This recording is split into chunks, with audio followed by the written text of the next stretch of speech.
Let us enter this hour with a quiet mind and a receptive heart, for the truth we seek today is not found in the movement of thought, nor in the activity of the human mind, but in the stillness that reveals what has forever been true when we hear the familiar words, "Be still, and know that I am God." We often accept them merely as comforting scripture, something to remember in times of trouble. Yet we seldom pause long enough to discover that within those words lies the entire secret of spiritual life. These words are not addressed to a mortal being attempting to reach a distant deity. They are a revelation from the infinite to itself, inviting us to become aware of the presence that has never been absent. We must understand from the beginning that the stillness spoken of here is not the silence of a quiet room, nor is it a discipline imposed upon the human mind. It is an inner resting, an attitude of non-resistance, a release of the ceaseless attempt to think our way to God. For as long as we approach truth through thought, as long as we believe that spiritual realization can be achieved through the effort of the human intellect, we remain outside the very awareness this passage reveals. Be still is the divine instruction to withdraw our dependence upon the mind, upon language, upon the outer world of forms, and to open ourselves to the presence that announces itself only when we are no longer attempting to generate spiritual experience. In this hour, we are not trying to find God, reach God, change God, or persuade God. We are simply acknowledging that the infinite, invisible, the presence we call God, is the reality of our own being, and that it reveals itself when the mind grows quiet. Therefore, as we begin our study, let us not approach these words with the intention to gain something, to acquire something, or to make something happen. Let us rest in the assurance that the truth already is, that the presence is already here, and that our task is only to become receptive to it.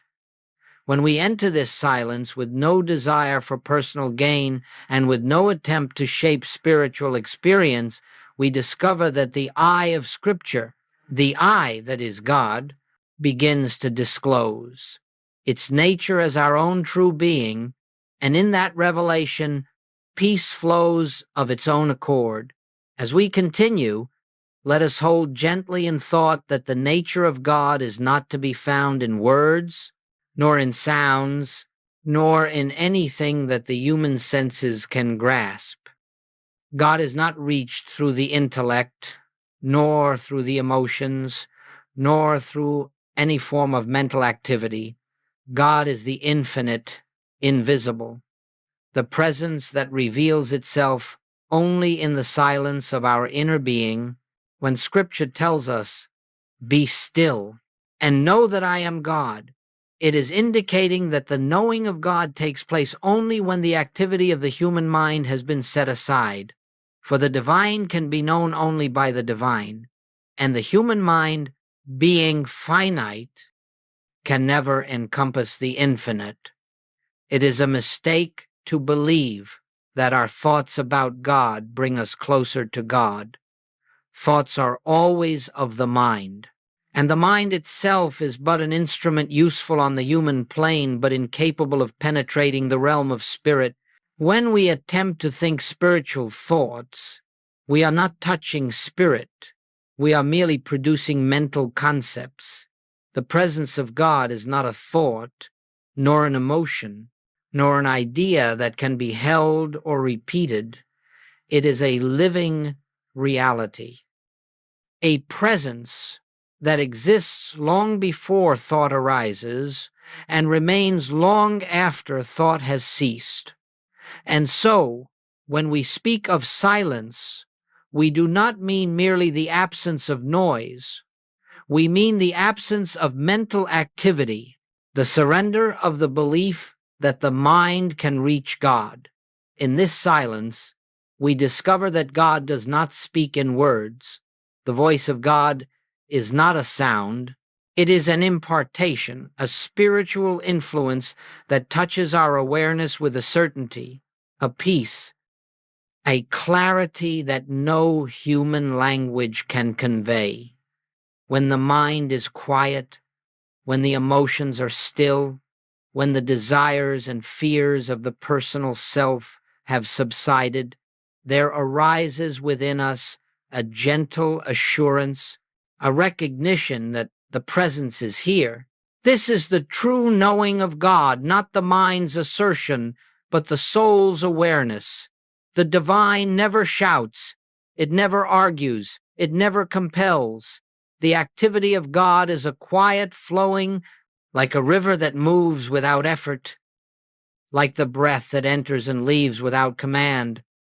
And if we would become aware of this presence, we must enter its own nature. We cannot hear the still small voice while speaking. We cannot feel the presence while thinking. It is in the relinquishing of all attempts to reach God that the realization dawns. God is already the life I am living. This is the reason silence is essential, not as a technique or discipline, but as the atmosphere in which the infinite discloses itself. Let us, then, accept that the nature of God is silence, and that to know God is to allow that silence to permeate our being. In this way, we do not climb toward heaven.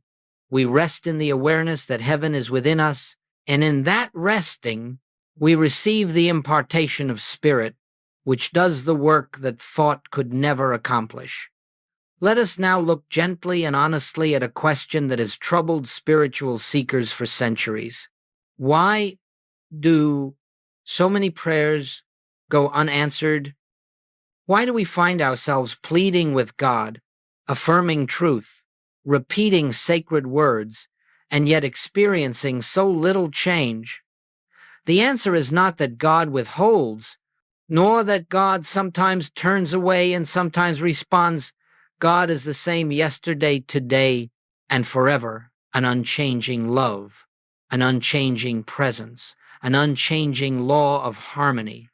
The difficulty lies not in God's willingness, but in our approach. Indeed, the very nature of our praying often prevents us from receiving the impartation of spirit.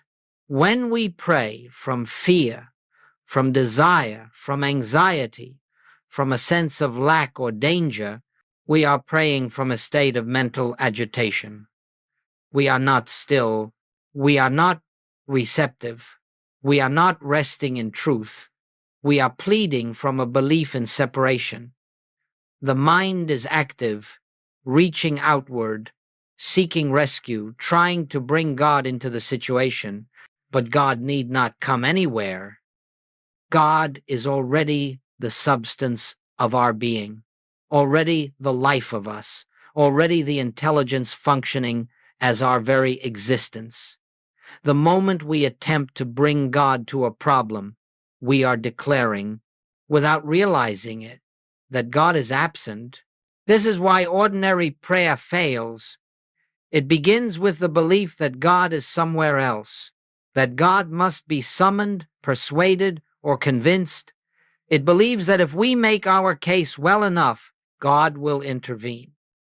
But such prayer only reinforces the illusion that we are separate beings trying to contact a distant deity. In that state, the mind is restless, concerned, fearful, and the restless mind cannot be the instrument through which spirit reveals itself. You see, the mind that prays for God to act is the very mind that must become still before God can be known. As long as we are reaching outward, we cannot receive inwardly. As long as we are speaking, we cannot hear. As long as we are thinking, we cannot feel the presence. True prayer is not speaking to God. It is not asking, demanding, or declaring. True prayer is the quiet awareness of God, already present, already functioning, already fulfilling its own nature in and as our being. When Jesus said, Your Father knoweth what things ye have need of before ye ask. He was revealing that all outward prayer is unnecessary movement. The divine does not require information from us. The divine does not require persuasion. Everything that God is, wisdom, harmony, life, love, supply, is already embodied within us. But we cannot feel this embodiment while the mind is filled with petition.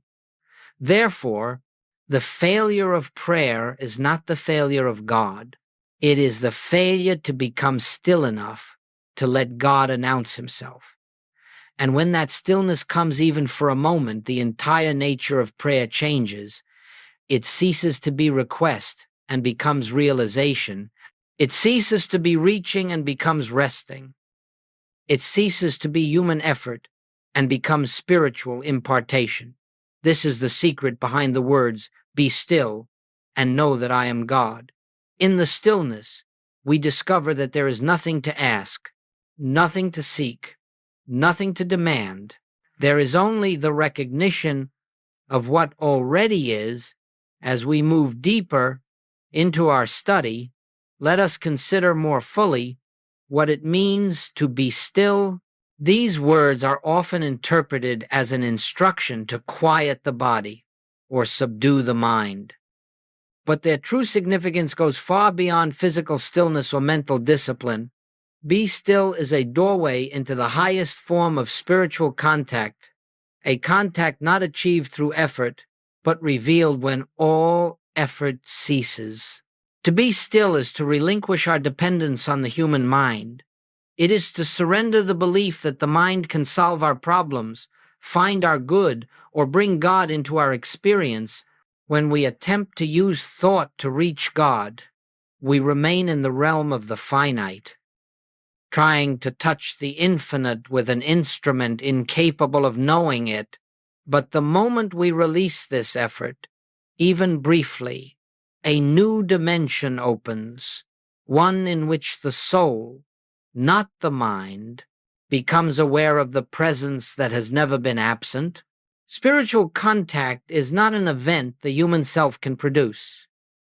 It is not the result of repeating sacred words or practicing techniques. It is the natural unfolding of divine awareness when the surface activity of the mind subsides. Just as a lake reflects the sky only when its waters are undisturbed, so the divinity within reveals itself when the mind grows quiet. We cannot force this stillness. We can only allow it. And as we allow it, something profound begins to take place.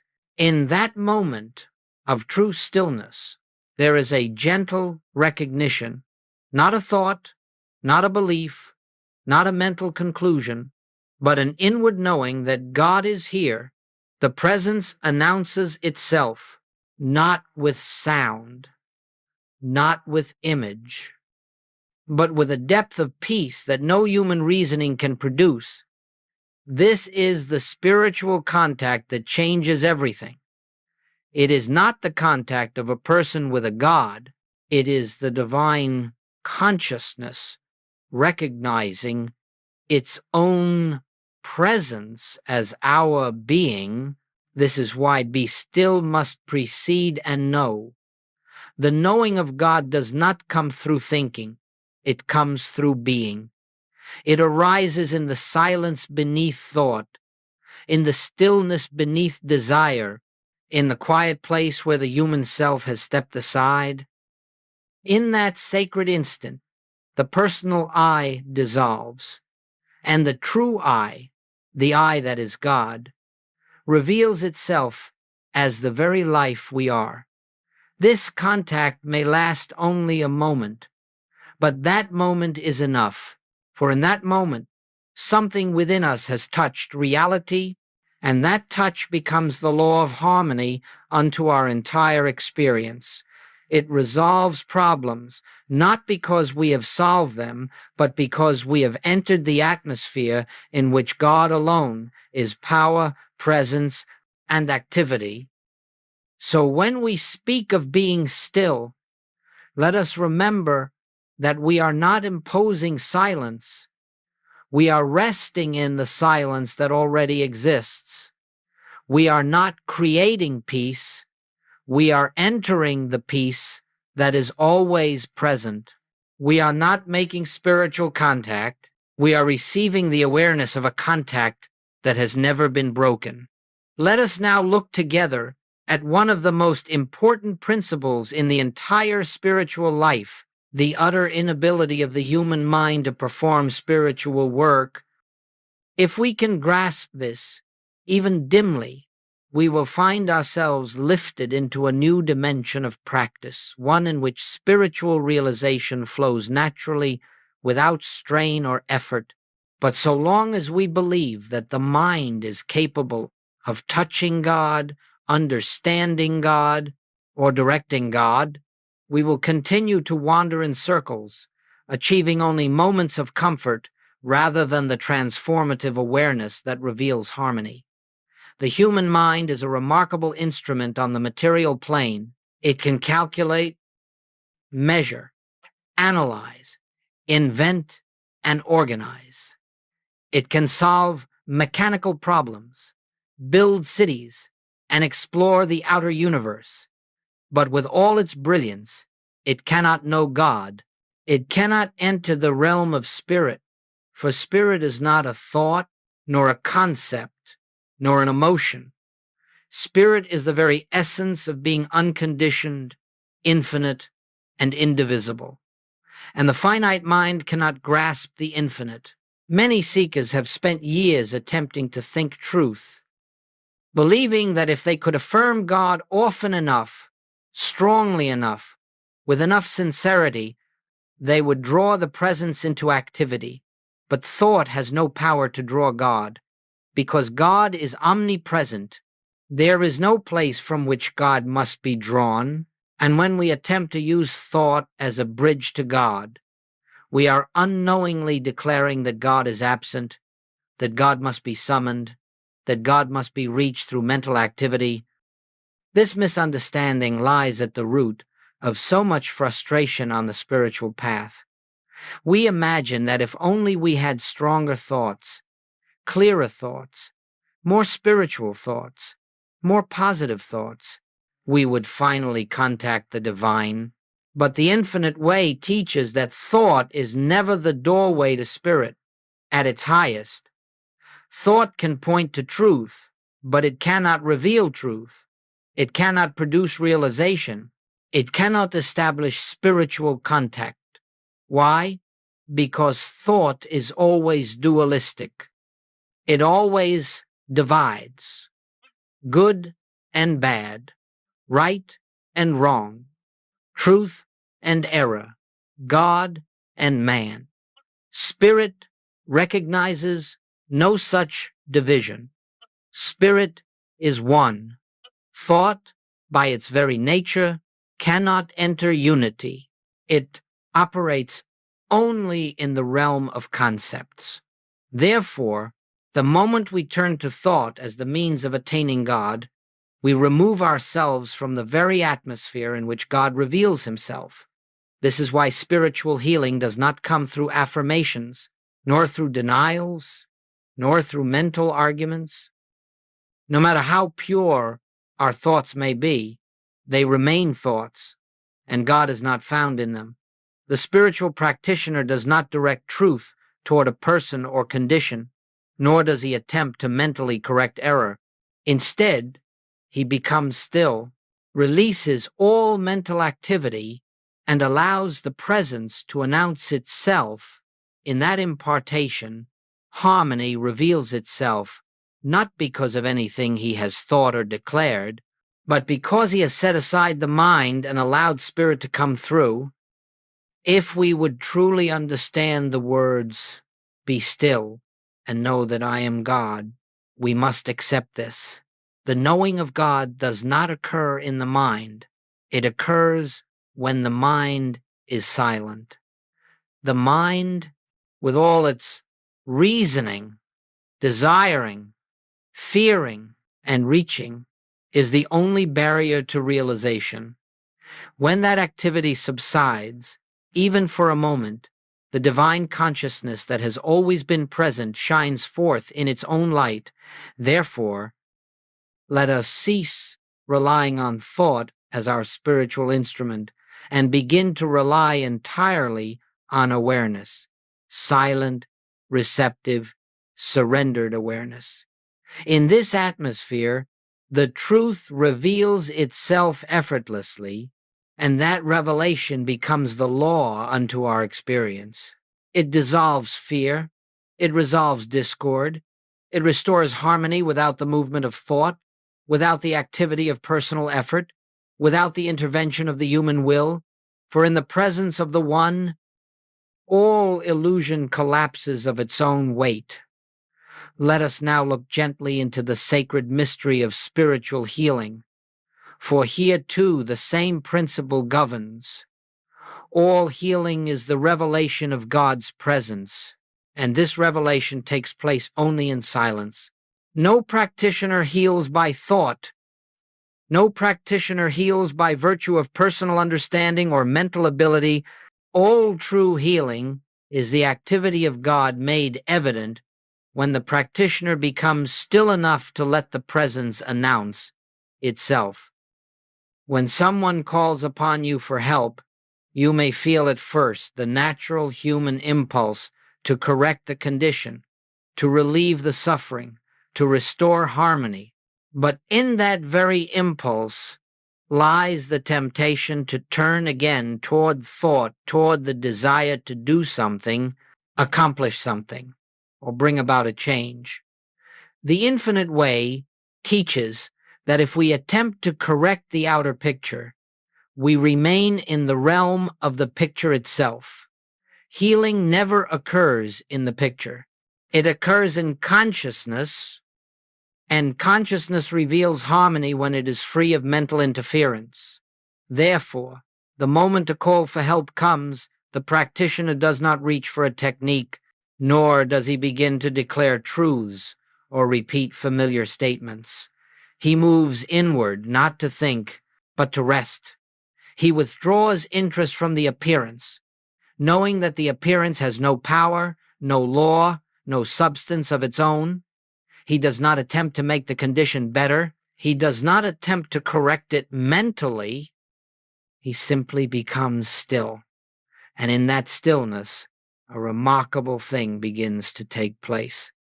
The sense of a personal I, an individual healer with responsibility and burden, disappears. What remains is awareness, pure, open, receptive awareness. Into that awareness, the presence flows, not as something newly arrived, but as something newly recognized. The impartation may be so gentle that it cannot be described. It may appear as a quiet assurance, a soft inner warmth, a peace that touches the very core of the being.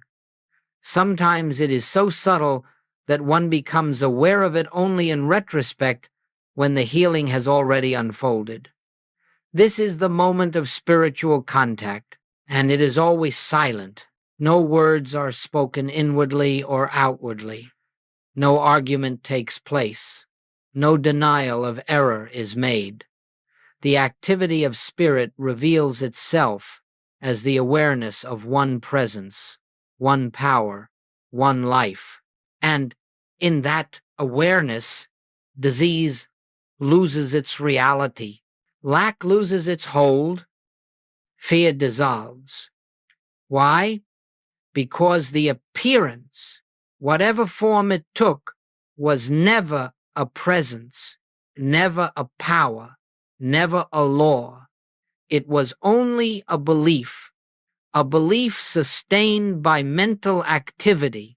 When the mental activity ceases, the belief has nothing upon which to rest, and so it fades.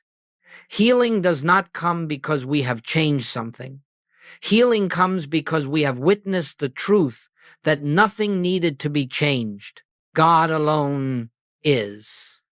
And where God is realized as the substance, life an identity of all being. No opposite condition can stand. The presence is the principle. It performs the work. The practitioner merely rests in an inner silence that allows the truth to come through. Often the healing appears outwardly in ways the human mind cannot understand. A condition that seemed chronic begins to improve, a relationship softens, a financial need is quietly met without struggle. None of this happens because the practitioner sent healing power. There is no power to send. It happens because the realized presence dissolves the illusion of a second power. An opposing condition in harmony reveals itself as the natural state of being. So let us understand, spiritual healing is not the correcting of matter. It is not the altering of circumstances. It is the quiet realization of God as the only presence and power. And this realization unfolds not in words, not in thought, but in the divine stillness that rests beneath all mental activity. In that stillness, God is known. In that knowing, harmony appears. Let us now turn toward the practical side of our work, not to introduce a method or a technique, for in the infinite way we do not rely on methods, but to offer a way of entering the atmosphere in which realization may dawn. You see, stillness cannot be achieved through force, nor can it be produced through discipline. Stillness is not something we create. It is something we allow. And so our practice is not one of effort, but of gentle recognition. Begin your day, if possible, by sitting quietly for a few moments, not with the intention of accomplishing something, nor of reaching God, nor of making spiritual contact. Simply sit as one who is willing to be receptive. You do not need to prepare your mind with thoughts, nor fill the silence with affirmations. Let the mind settle naturally, just as dust settles when the air grows calm. If thoughts arise, do not fight them, for the very act of resisting thought is itself a form of mental activity. Allow the thoughts to come and go, as clouds drifting across the sky, without giving them power or interest. In this quiet moment, you may gently acknowledge a simple truth, not as a statement to convince yourself, but as a reminder, thy presence is here, or if you prefer, I rest in God. Say it once, inwardly, without emphasis, then let it go. Do not repeat it. Do not turn it over in your mind. Simply rest. There is no need to hold the truth, for the truth holds you. As you continue in this receptive state, something within you will begin to shift. You may feel no great experience, and that is perfectly fine. You may sense only a slight relaxation, an easing of tension, or a quiet awareness that the moment is complete within itself.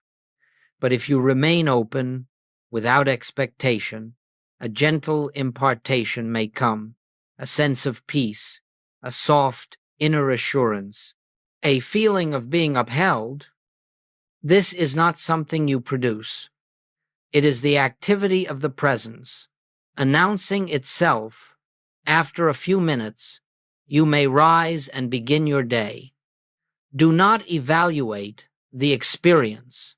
Do not ask whether anything happened. Spiritual realization is not measured by sensation.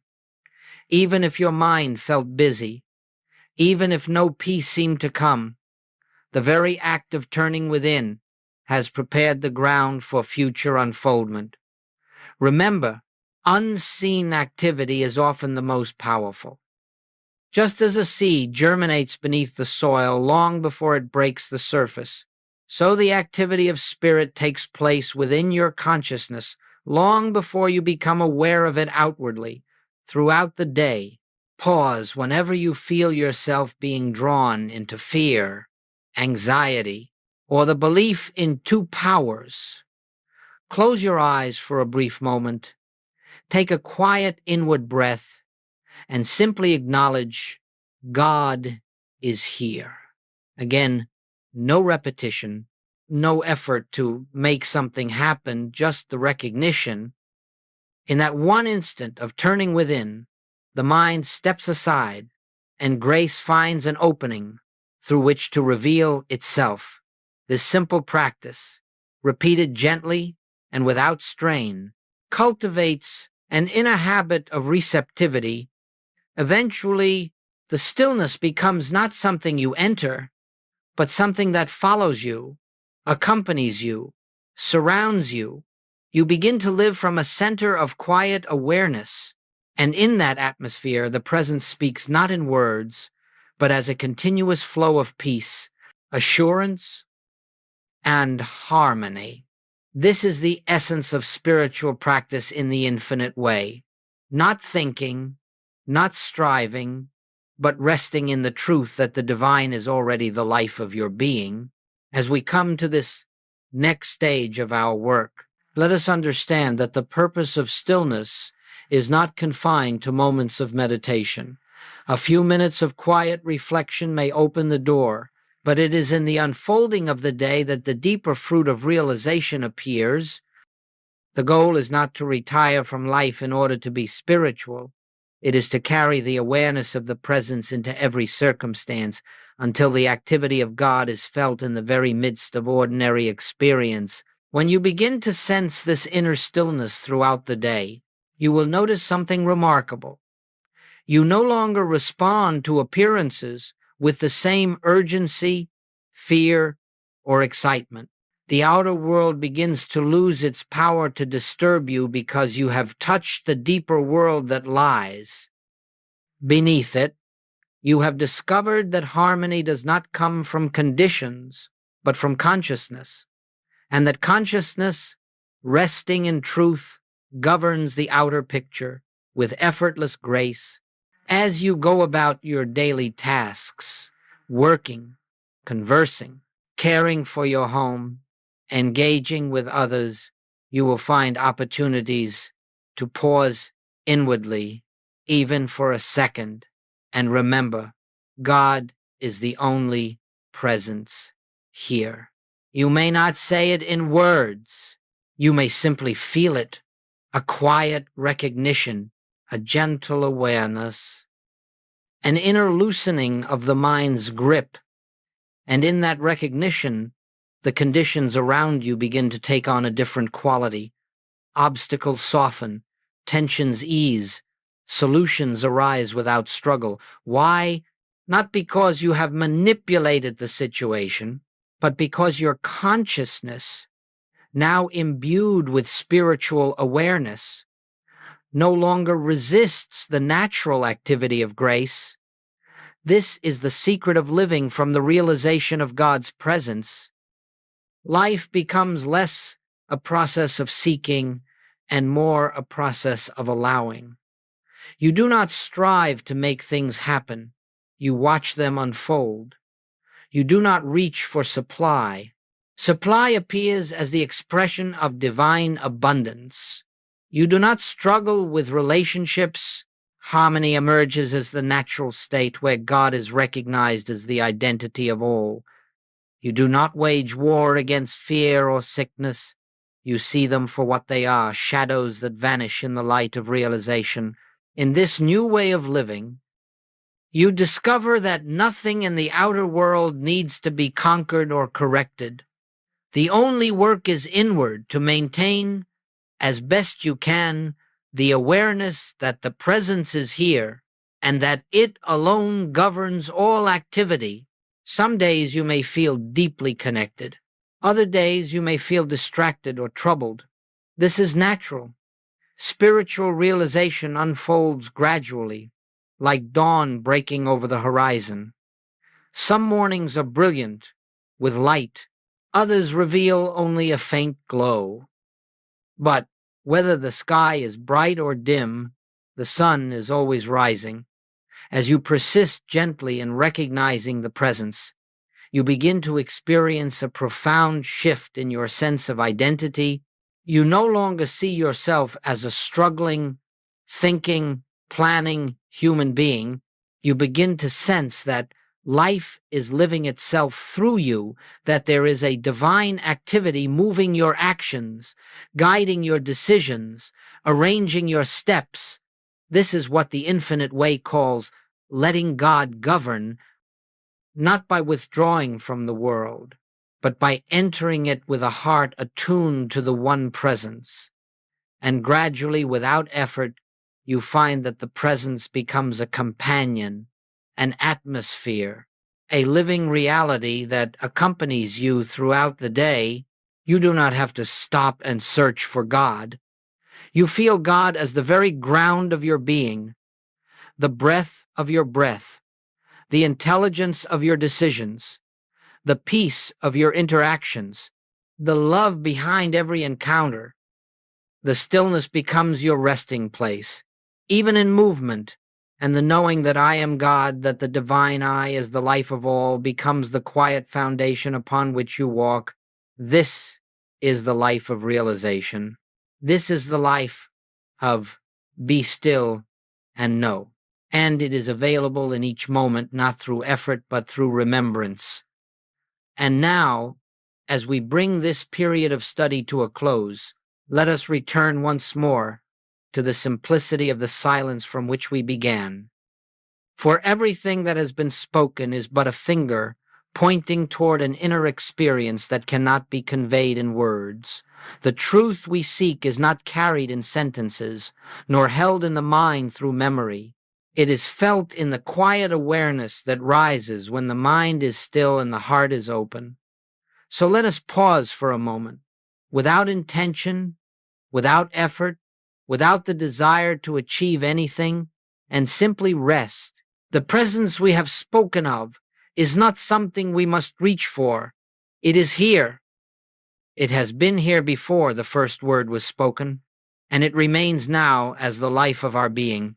If we listen not with the ears, but with the soul, we feel that the silence is not empty, it is full, it is alive. It is the very substance of God expressing itself. We need not strain to enter this awareness. We need not hold tightly to any truth. We simply acknowledge, with a light touch, that the same presence which revealed itself to the prophets, the mystics, and the saints is the presence that animates us in this moment. We let this realization settle in our consciousness naturally, without expectation, and as we rest, the peace that surpasses human understanding begins to flow, not because we have called it, but because peace is the nature of God, and God is here. Carry this silence with you as you leave this period of contemplation. Do not attempt to cling to it. Simply remember that it is always available, closer than breath, nearer than thought. In a single instant of turning inward, the presence will again make itself known. Let that be your assurance, your comfort, and your guide. We do not end this work when the words cease. Silence is the real teaching. The presence is the real teacher. And the knowing of God unfolds not through continued effort, but through continued receptivity. So let us leave in quiet gratitude, not gratitude for something gained, but gratitude for the eternal truth that has been revealed, that God is the life of our being, and that in the stillness we know